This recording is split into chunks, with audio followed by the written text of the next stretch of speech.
आखिर क्यों उसका पति उसे रोज मारता था।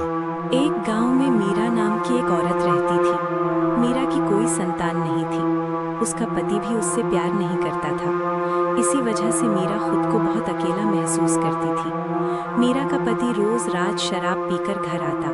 घर आते ही वो चिल्लाता, मीरा, मेरा खाना दे। मीरा डरते डरते उसके लिए खाना परोस देती।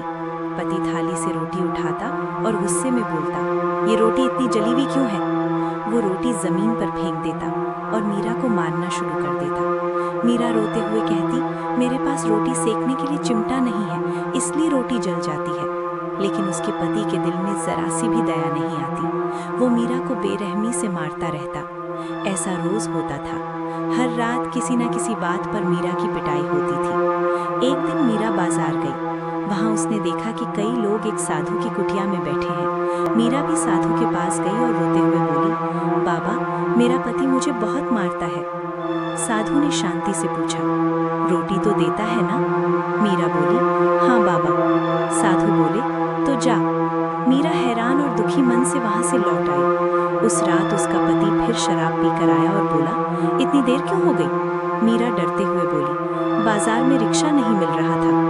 पति चिल्लाया, तू झूठ बोल रही है। मीरा बोली, नहीं, मैं सच कह रही हूँ। लेकिन पति को उसकी बातों पर भरोसा नहीं हुआ और उसने फिर मीरा को मारना शुरू कर दिया। आसपास के लोग दरवाजे पर खड़े होकर सब देख रहे थे। सबको मीरा पर बहुत दया आ रही थी।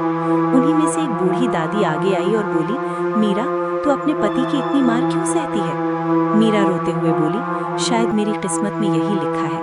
ये कहकर मीरा अंदर चली गई और चुपचाप सो गई। रात को जब उसका पति घर आया और मीरा को सोते देखा तो बोला, मीरा, मेरा खाना ला।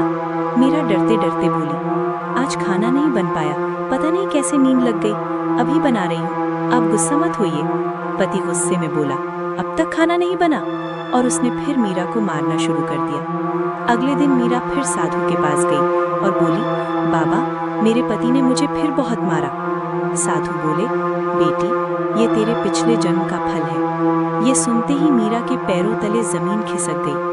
उसने कांपती आवाज में पूछा, बाबा, मैंने ऐसा कौन सा पाप किया था। साधु बोले, पिछले जन्म में जो इस जन्म में तेरा पति है वो तेरा सौतेला बेटा था। तू उसे बहुत मारती थी, उससे प्यार नहीं करती थी। इसी वजह से इस जन्म में तुझे ना संतान का सुख मिला और ना पति का प्यार। ये सुनकर मीरा फूट फूट कर रोने लगी।